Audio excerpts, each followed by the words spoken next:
Cuando de un hombre se ha dicho, dio esperanza y alegría al hombre de nuestros días para superar las dificultades y abrir un camino nuevo de paz y solidaridad. Fue un hombre al que deben tanto los pueblos y las naciones de la tierra.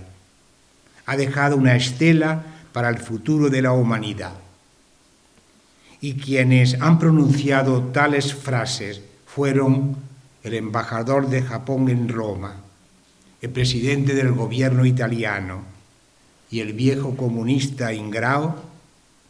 Estamos ante una personalidad singular, a quien los cristianos llamamos, aunque no sea en sentido estricto, un santo o un profeta, y los hombres de buena voluntad, un líder carismático.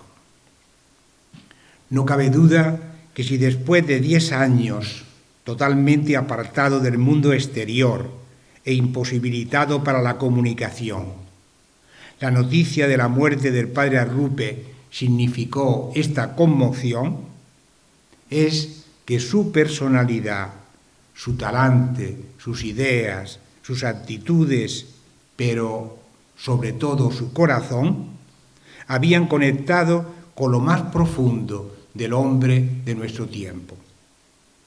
Cada uno sentía que Arrupe había conectado con algún aspecto de su interioridad. Los jóvenes, los religiosos y las religiosas, los refugiados, los creyentes de otras religiones, los más desheredados de la tierra. Todos encontraron en sus palabras, en sus actitudes, en su talante humano y creyente, una respuesta y una acogida, y en consecuencia una esperanza. Pero esta dimensión humana que le hizo vibrar con todo lo del hombre es inseparable de su profunda fe en Dios. No es posible hablar del hombre Arrupe sin caer en la cuenta que toda su persona está como imbuida, trascendida por la dimensión teologal. Con razón se ha repetido en estos años que era un hombre de Dios. Un hombre de Dios, un hombre del Espíritu. Todas las biografías del padre Arrupe repiten que dormía muy poco y rezaba mucho.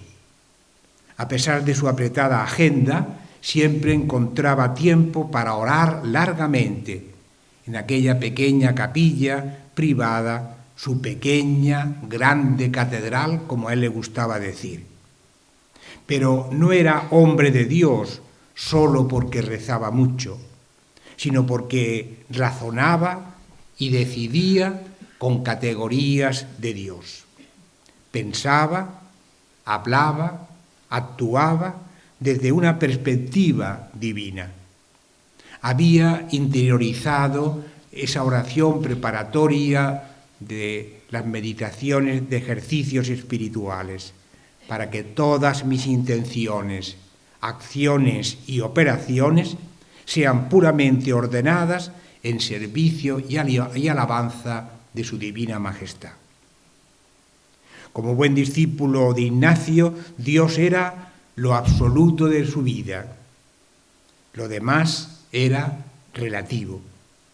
Había unido ser un hombre de Dios y un hombre del Espíritu, es decir, un hombre que se dejaba guiar por el Espíritu, cuidando no ponerle límites ni encerrarlo en estrechas categorías humanas. Creía de verdad que el Espíritu regía a la Iglesia y en la Iglesia a la compañía de Jesús. Entendió desde aquí muy bien el hacerse instrumento disponible en manos del Señor. Aquí radica la clave de su contagioso optimismo, que para algunos era interpretado como ingenuidad e incluso como falta de capacidad de gobierno. Él mismo se confesaba optimista y daba la razón por ello. Soy optimista porque creo en Dios y creo en el hombre. Su confianza en el Señor, su en Él solo poner la esperanza de las constituciones de la compañía, era también la fuente de su entusiasmo apostólico, de su audacia y valentía en la búsqueda de la respuesta a los problemas de su tiempo y la intuición profética para ya mirar proféticamente el futuro. La esperanza de que somos portadores se basa en la humilde convicción de la radical limitación e impotencia del hombre, dijo hablando a los antiguos alumnos en un congreso de Padua en el 1977.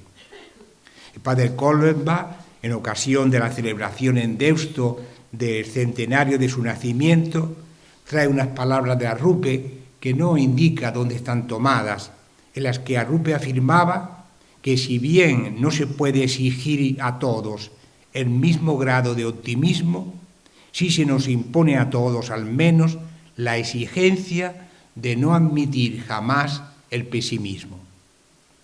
Y añade que a pesar del pesimismo que circulaba en tantos ambientes en el posconcilio y también en las esferas del Vaticano, el padre Arrupe no dejaba nunca salir de sus labios una palabra que no fuera de confianza y de esperanza, de ánimo y de fe en el empuje del Espíritu de Dios que renueva la faz de la tierra.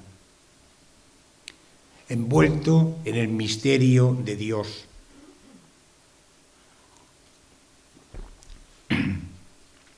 Sobre Arrupe se ha escrito mucho durante su vida y después de su muerte.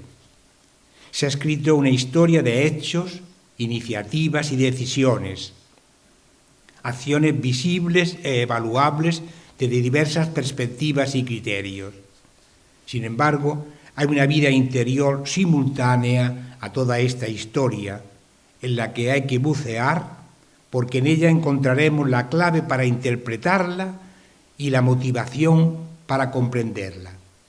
Sin conocerla, no lograremos entender en su profundidad la vida del padre Arrupe. Nos quedaremos en las anécdotas e incluso en la superficialidad. Él mismo hizo referencia a ella en la homilía de sus bodas de oro como jesuita el 15 de enero de 1977.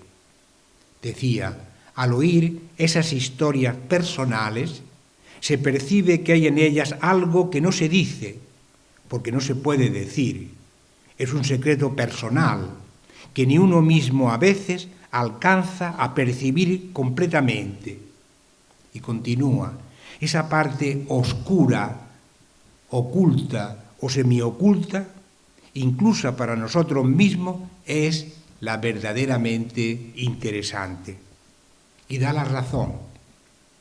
Es la correlación estrecha entre Dios, que es amor, y la persona, que en el fondo de su esencia da una respuesta, que es única, pues no habrá otra idéntica en toda la historia.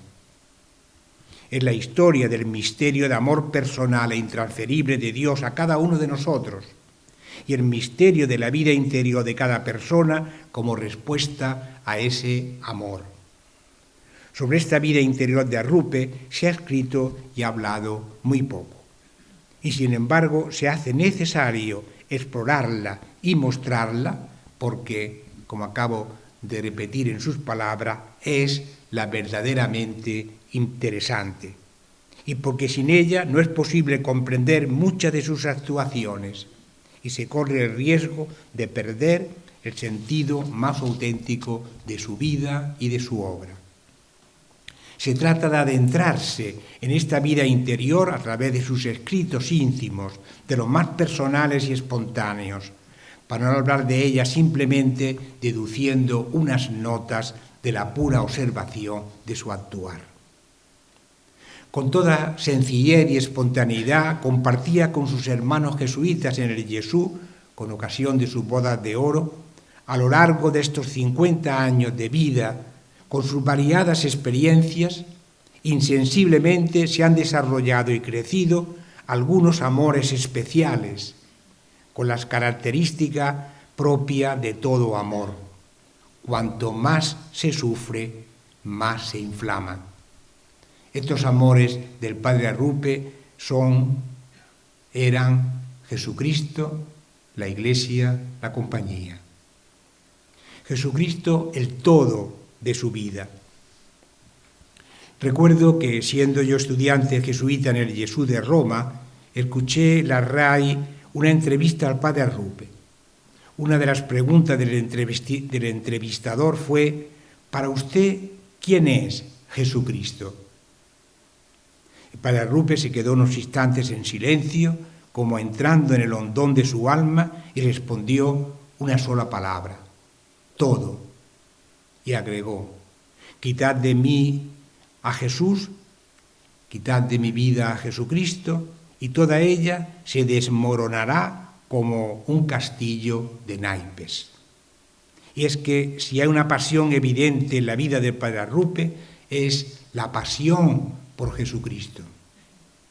El todo y el más, este binomio tan ignaciano, sintetiza la biografía interior de Arrupe. Alguien enamorado de Jesucristo y por eso solamente deseando y eligiendo lo que más conduce. Solo desde esta vivencia de fe se puede comprender su personalidad y su obra. Es ahí donde se trasluce su identidad ignaciana, disponible a la voluntad de Dios. Arrupe místico en la misión, contemplativo también en la acción. No quiso ser otra cosa. La indiferencia ignaciana del principio y fundamento de los ejercicios centra su espiritualidad, que le lleva a buscar y realizar permanentemente la voluntad de Dios, y que en la dinámica de los ejercicios lleva a ofrecerse: disponed a toda vuestra voluntad. Si queréis, más en síntesis, como él decía, tu voluntad, no la mía. Este es el contenido de esa parte oculta o semioculta de nosotros mismos, que el padre Arrupe califica como la verdaderamente interesante, y que está en íntima relación con un texto excepcional de sus apuntes espirituales de los ejercicios de agosto de 1965, a los pocos meses de haber sido elegido prepósito general de la compañía. Fue elegido el mes de mayo. Subrayo 3 frases que sintetizan toda la página. En primer lugar, el agradecimiento. Y comenta: me obliga a ser fidelísimo al Señor, de modo que en la más mínima cosa que yo vea que Él me pide, pueda negársela. Segundo lugar, la necesidad de un contacto íntimo, lo más posible y continuo con el Señor. Nuestro Señor es quien ha de moverme e iluminarme con su gracia. El oír al Señor y comprender bien su voluntad. Y como conclusión escribe: de ahí que si siempre, ahora adquiere una actualidad especialísima el voto de perfección. Ahora tengo que observarlo con toda diligencia, pues en esa obligación en observarlo estará también mi preparación para oír, ver y ser instrumento del Señor, que es cumplir en todo su voluntad. El padre Ignacio Iglesias, que muchos conoceréis, el gran conocedor del padre Arrupe, posiblemente el que conoce mejor esta intimidad, no duda en afirmar que tenemos aquí el boceto del autorretrato del más realista Pedro Arrupe interior. El voto de perfección, o voto de lo más perfecto, que está presente en diversas corrientes espirituales cristianas, se entiende como un compromiso a aspirar constantemente a una creciente docilidad a Dios, a dejarse mover solamente por lo que se vaya descubriendo como voluntad divina, poner toda su mirada interior en la voluntad de Jesucristo, de quien se siente enamorado y seducido. Este deseo, esta determinación deliberada, se encuentra ya en el joven Pedro Arrupe, y le acompañará toda su vida. En una oración que ya ha sido publicada, una oración del 1933, cuando era estudiante de teología, él dirá: «Oh Señor, no me canso de repetiros, nada quiero sino amarte. Nada deseo en este mundo sino amarte. Nada deseo en este mundo sino a ti. Heme aquí como verdadero conejillo de Indias, pronto a ser sometido a todas las pruebas. Atadme, clavadme si es preciso, por si en algún momento de la prueba lo rehuyo». Volveremos a este texto del año 33, cuando era jovencísimo, al final de su vida. Al cumplir su boda de oro en la compañía, volvía sobre el mismo núcleo y sintetizaba su vida como una mirada constante al rostro de aquel de quien se siente enamorado. Los jalones decisivos de mi vida, los virajes radicales en mi camino, han sido siempre inesperados, irracionales, pero en ellos he podido siempre reconocer, tarde o temprano, la mano de Dios que daba un atrevido golpe de timón. Era lógico. Abraham fue uno de sus grandes modelos.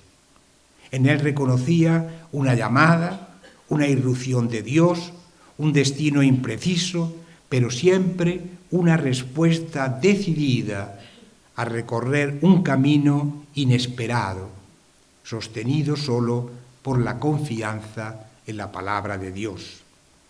En su corazón estuvo siempre presente la respuesta de Abraham a Isaac: «Dios proveerá, hijo mío, el cordero para el holocausto». El misterio de una llamada que se prolonga en un diálogo ininterrumpido que le conduce siempre a la sorpresa, incluso al final de su vida, hacia lo humanamente incomprensible. Arrupe acoge en su vida los golpes de timón como signos del querer de Dios, y así se vive como conejillo de Indias, inmerso en el misterio de Dios. Como Ignacio, se hace peregrino, buscador incansable de la voluntad de Dios. Buscar y hallar la voluntad divina en la disposición de su vida. Los ejercicios en el primer texto. Es lo que le interesa y preocupa. Y así se identifica con el disponible, como le gusta llamar a Jesucristo. He aquí, Padre, que vengo a hacer tu voluntad. Una de esas sorpresas, un nuevo golpe de timón, el último y el más inesperado, fue sin duda el de la noche del 6 al 7 de agosto de 1981.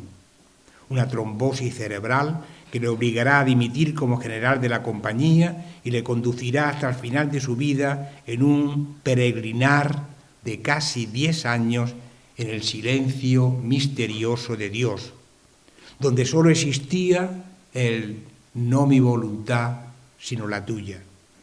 Perdió el movimiento y la voz, pero le quedó el corazón para seguir sufriendo por y amando a Jesucristo, a la Iglesia, a la compañía, sus tres amores. Con el corazón le quedó la sonrisa, la mirada penetrante, reflejo de sus ojos iluminados del corazón, usando la frase de San Pablo. El 3 de septiembre del año 83 presentaba su renuncia a la Congregación General 33. Su mensaje no pudo ser leído por él mismo. Su forma no era suya, pero sí su contenido y su aprobación explícita. Y de nuevo encontramos ese flujo del Espíritu que marcó toda su vida: estar en las manos de Dios, querer vivir inmerso en el misterio de Dios y cumplir su voluntad. Así lo expresaba. Yo me siento más que nunca en las manos de Dios. Eso es lo que he deseado toda mi vida, desde joven. Y eso es lo único que sigo queriendo ahora, pero con una diferencia. Hoy toda la iniciativa la tiene el Señor. Les aseguro que saberme y sentirme totalmente en sus manos es una experiencia profundísima. Y exhortaba a sus hermanos jesuitas. Mi mensaje hoy es que estén a la disposición del Señor, que Dios sea siempre el centro, que le escuchemos, que le busquemos constantemente, que tengamos un sentido muy personal de Dios. Al día siguiente, en la Eucaristía, en la capilla de la Estorta, lugar de tanta resonancia ignaciana, en su Nunc Dimittis, no pudo por menos de volver al misterio que le había acompañado a lo largo de su vida y que entroncaba con la experiencia ignaciana de la Estorta, sus tres amores. Cristo en cruz, como se aparece a San Ignacio en la Estorta, dificultades, contradicciones en el mismo servicio misional y eclesial. La Iglesia, os seré propicio en Roma, la frase que Ignacio oyó en la Estorta. Es cierto, decía Rupe, que he pasado por dificultades, grandes y pequeñas, pero confortado siempre con la ayuda de Dios. Ese Dios en cuyas manos me siento ahora más que nunca, ese Dios que se ha apoderado totalmente de mí. Es claro, no hay que afirmarlo, Arrupe fue un místico, pero con una mística ignaciana, de ojos abiertos, como se ha dicho, con los pies y el corazón entre los hombres, en el mundo. De su profunda fe en el misterio trinitario aprendió a amar el misterio del hombre. Deseaba aprender a mirar al hombre como Jesús, para interesarse por todo hombre y por todo lo del hombre. En él no hubo estériles dicotomías, sino una integración de amor a Dios y al prójimo, de fe y justicia. Una de sus ideas cardinales fue la armonización entre evangelización y promoción humana, entre trascendencia e inmersión en el mundo y en la historia. En sus intervenciones no hay rastro de secularismo ni de evasión espiritualista. Su intuición de crear en la compañía el servicio jesuita para refugiados no pudo ser más profética, vista desde las urgencias de la inmigración de nuestros días. Hace pocas semanas, el reciente viaje del Papa Francisco a Bangkok le ha recordado, llamándole precisamente profeta por esta intuición de preocupación y trabajo con los refugiados. De aquí se entiende bien que Arrupe sea un hombre de discernimiento, que redescubre en la espiritualidad ignaciana y trata que sea conocido y practicado por todos los jesuitas y sus instituciones. Esa actitud de búsqueda constante de lo que Dios quiere para ponerla en práctica, por encima de la propia voluntad o de los pareceres más o menos personales. Para él, la disponibilidad y el discernimiento se necesitan mutuamente. Arrupe ha vivido esta integración y ha movido a vivirla en la compañía. En sus primeras palabras, después de haber sido elegido general a las pocas horas, dirá que era necesario examinar seriamente y discernir cada uno de los asuntos para poder detectar lo que es perpetuo y lo que es transitorio. El discernimiento, una práctica que se extendería bajo su influjo en toda la compañía y que llegaría más tarde en nuestros días, incluso a toda la Iglesia, las enseñanzas del Papa Francisco. Pero eran unas propuestas que salían de la experiencia de su vida espiritual más íntima. Una voluntad divina, un querer de Dios buscado con pasión para ponerlo en práctica con gozo, que rezuma la sabiduría ignaciana sobre la elección en los ejercicios. Pedir a Dios nuestro Señor que quiera mover mi voluntad y poner en mi ánima lo que yo debo hacer. Siempre lo mismo, siempre el mismo deseo, tu voluntad, no la mía. Convencido de que esta disponibilidad o indiferencia era el corazón de la identidad de los jesuitas y lo que debe especificar su existencia como seguidores de Jesucristo, el disponible, exhorta a toda la compañía en su carta de octubre del 77 a tenerle muy presente en su vida y misión. Amor a la Santa Madre Iglesia jerárquica. Del amor a Jesucristo, de su pasión por Jesucristo, se desprende en Arrupe, como en Ignacio, su amor a nuestra Santa Madre Iglesia jerárquica y su servicio a la Iglesia su esposa, bajo el romano pontífice, vicario de Cristo en la tierra. De su primer amor, de la pasión que le invadió toda la vida, se nutre su amor a la Iglesia. Lo aprendió bien en las reglas para sentir con la Iglesia del libro de los ejercicios.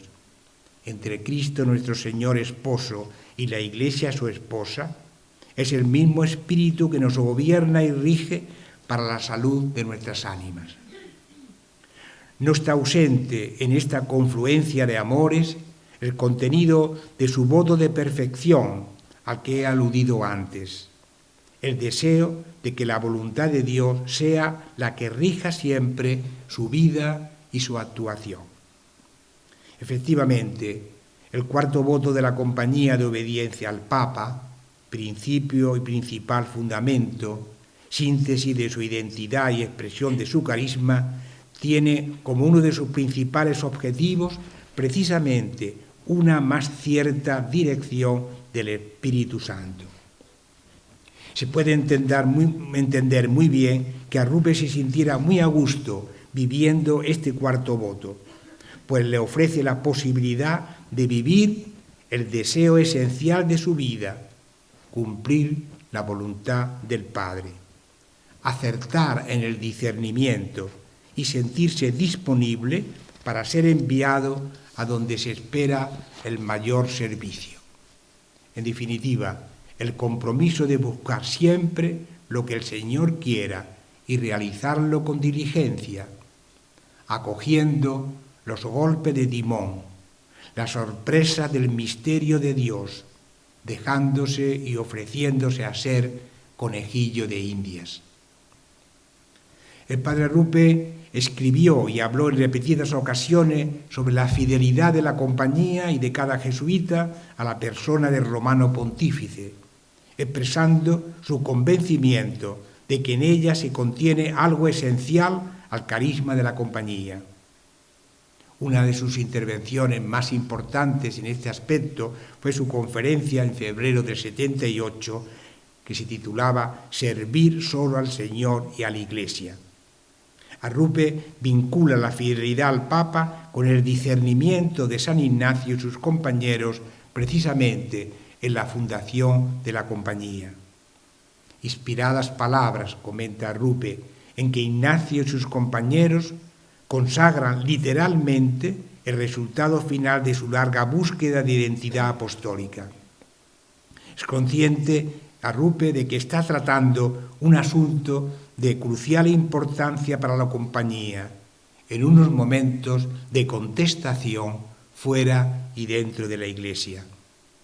Unos años antes, en enero del 72, ya había escrito una breve carta a la compañía en la que pretendía hacer conscientes a los jesuitas de nuestra responsabilidad, de nuestra misión en este punto. Me refiero, decía, al espíritu de fidelidad a la persona del Santo Padre, que inspirado por nuestro cuarto voto y sellado por una tradición de 400 años, debe ser profundamente radicado en nuestra mente.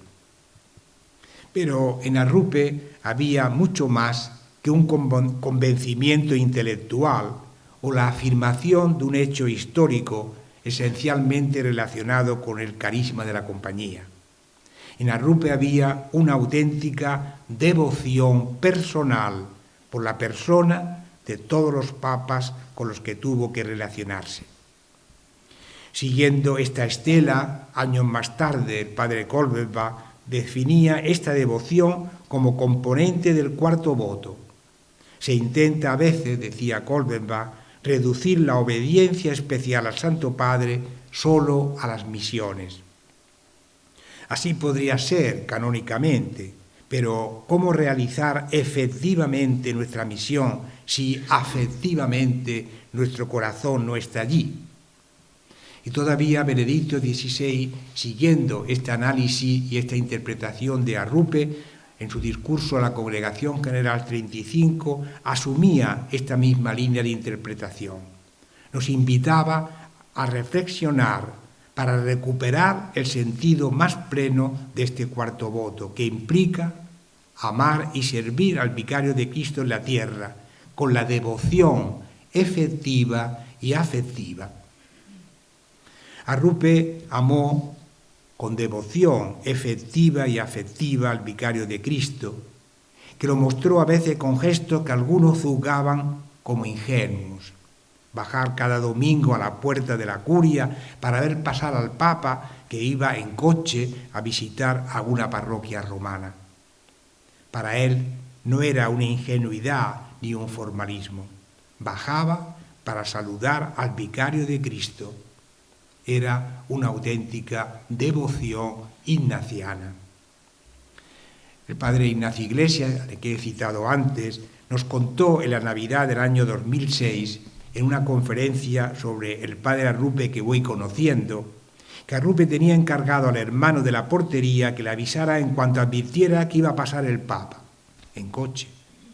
Y Arrupe bajaba rápido a saludar al Papa desde la acera de la calle, en medio de la gente.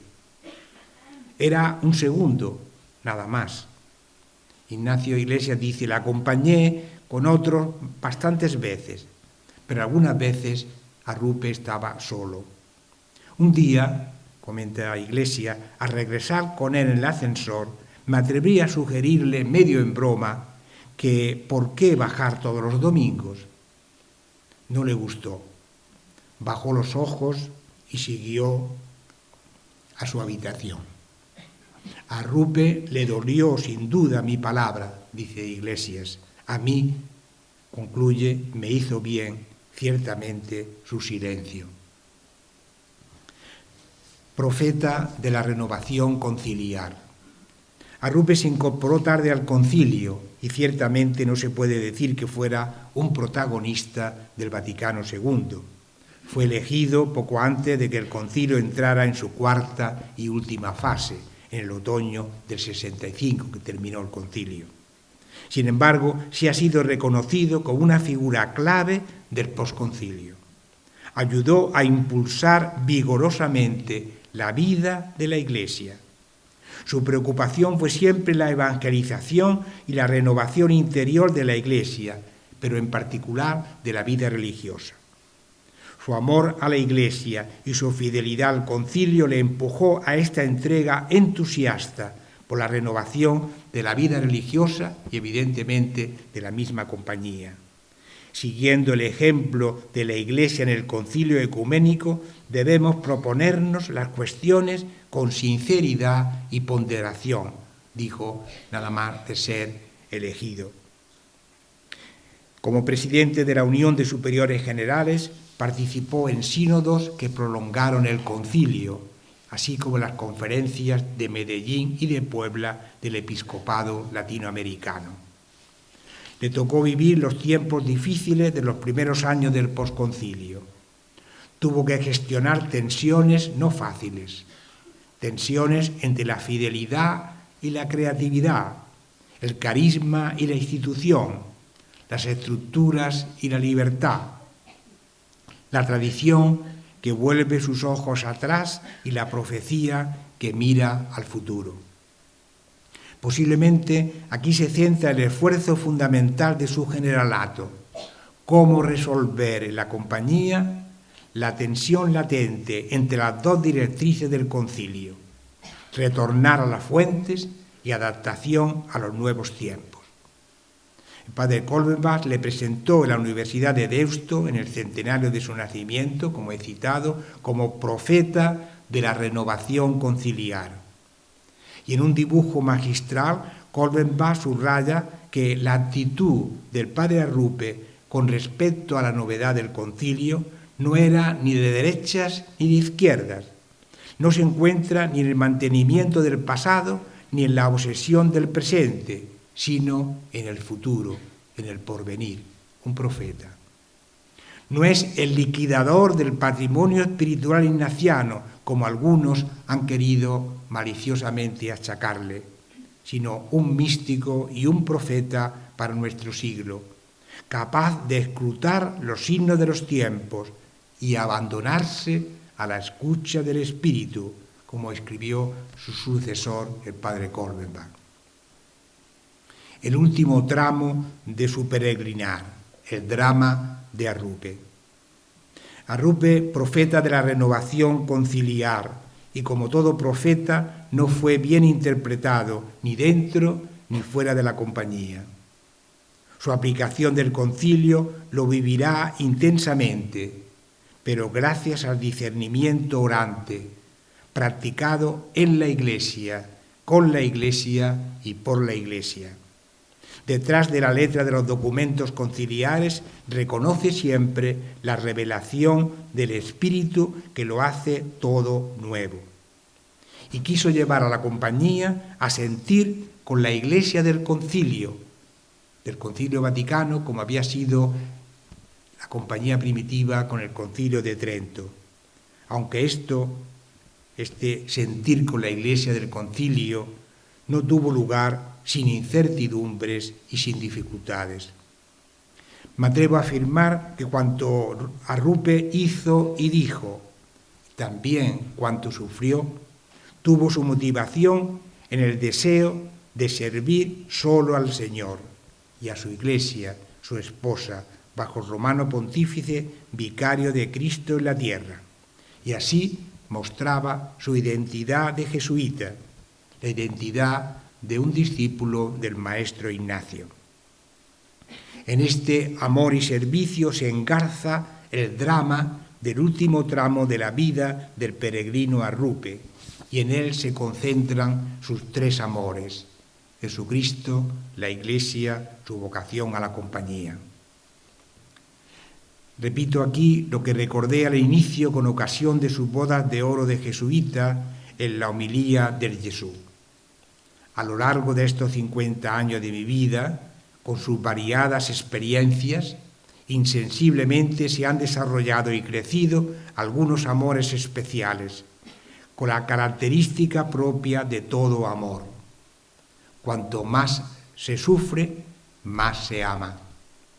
Arrupe sufrió por la Iglesia, pero ese sufrimiento, envuelto en el misterio de Dios, le impulsó a amarla y servirla más, desde el camino de obediencia a la fe propia de su vocación ignaciana. Quisiera detenerme a continuación, aunque brevemente, en algunos actos de este drama del padre Arrupe. Desde el 5 de septiembre de 1981, después del ictus del 7 de agosto, está ya en la enfermería de la curia de los jesuitas.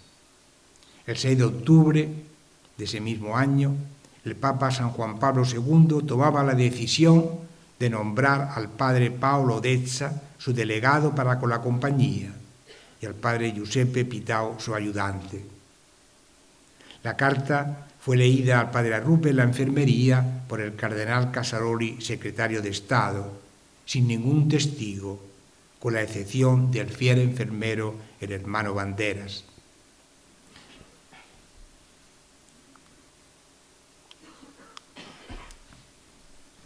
Arrupe siguió atentamente la lectura, entendió perfectamente el contenido y lloró mansamente. Un nuevo y definitivo golpe de timón, tu voluntad, no la mía.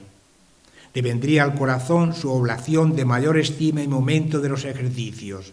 Quiero y deseo, y es mi determinación deliberada, de imitaros en pasar todas injurias y toda pobreza. Pero retrocedamos en el tiempo unos meses. De las primeras semanas de 1980, el padre Arrupe había tomado ya la decisión de presentar su dimisión como prepósito general de la compañía y había hecho las preceptivas consultas a los provinciales según el derecho de la compañía.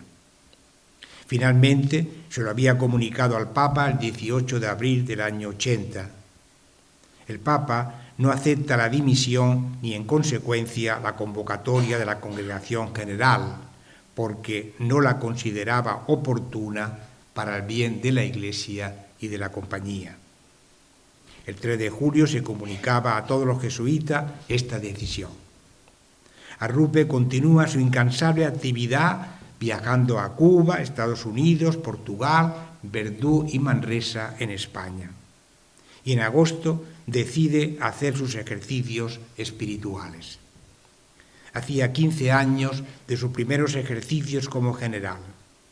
Entonces había predominado la consolación, los proyectos, las energías. Ahora va a ser muy distinto. Se van a suceder las agitaciones de espíritus de que habla San Ignacio. La acompañó en esta experiencia el padre Luis González, buen amigo, a quien pidió que fuera desde España a Roma para acompañarle en sus ejercicios. Y ha sido él, el padre Luis González, quien nos ha dejado unas notas excepcionales para conocer el estado del alma de Arrupe como una premonición profética de la prueba que se avecinaba. Una prueba que tocaba en lo más profundo de sus amores, el vicario de Cristo y la compañía. Recuerdo con emoción, escribe Luis González, sobre todo la desolación profunda que experimentó al meditar la tercera semana sobre la pasión. Yo creo que pasó, dice Luis González, un verdadero Getsemaní. Vio con claridad el cáliz que el Padre le ofrecía y sintió la misma resistencia que Jesús. No me dijo en qué consistía su cáliz, pero solo su pavor, su angustia en aceptar esta dolorosa prueba que le amenazaba. Le animé cuanto pude a la confianza en el Señor que había experimentado tan claramente a través de toda su vida. Pero yo veía que todas mis razones eran huecas frente a su angustia existencial. Aunque no se diga claramente cuál era la causa de aquella desolación, es casi seguro que se trataba de la intervención papal en el gobierno de la Compañía que intuía ya inminente. En el sufrimiento se acrisola su amor a la Iglesia y al Santo Padre, que se funda en el amor a Jesucristo que le ha elegido para esta vocación a la Compañía. Así, unos meses después, el 27 de febrero de 1982, el padre Dezza, que ya es delegado papal, convoca a todos los provinciales en Roma. Y la Eucaristía, del inicio del encuentro, el padre Pitao leyó la homilía que el padre Arrupe había intentado decirle, las ideas que quería que expresara en su nombre. En ella, entre otras cosas, dice: en el romano pontífice reconocemos y amamos al vicario de Cristo en la tierra, bajo quien servimos solo al Señor y a la Iglesia su esposa. Nuestra vinculación a Él por amor en el servicio es nuestro principio y fundamento. Y un poco después siento alegría al ver y contemplar esto, porque a través de las mediaciones humanas veo en ello la voluntad de Dios, fuente de gracia para nuestra santificación y la del prójimo. Y quiero que toda la Compañía viva con la misma alegría y contento esta etapa de aplicación concreta de la voluntad divina. Este mismo día, en la audiencia pontificia, Arrupe pudo oír estas palabras del Santo Padre, Juan Pablo II, que sin duda le consolaron abundantemente. Decía el Papa: ejemplar y conmovedora ha sido, sobre todo en situación tan delicada, la actitud del reverendísimo Prepósito General, Padre Arrupe, que nos ha edificado a mí y a vosotros con su plena disponibilidad a las indicaciones superiores, con su generoso fiat a la voluntad exigente de Dios que se manifestó en la imprevista e inesperada enfermedad y en las decisiones de la Santa Sede. Al padre Arrupe aquí presente, con el silencio elocuente de su enfermedad, ofrecida a Dios por el bien de la compañía, deseo darle en esta ocasión, particularmente solemne para la vida y la historia de vuestra orden, las gracias del Papa y de la Iglesia. Podríamos terminar afirmando que el padre Arrupe, tanto en plena actividad y energías como en la debilidad de la enfermedad, con su amor y su sufrimiento, señaló el camino a la compañía para vivir su carisma, servir al Señor y a la Iglesia bajo el romano pontífice. Al final de su existencia, en la oblación silenciosa y prolongada de su voluntad al misterio de Dios, integró plenamente sus tres amores: Jesucristo, la Iglesia, la compañía. Muchas gracias.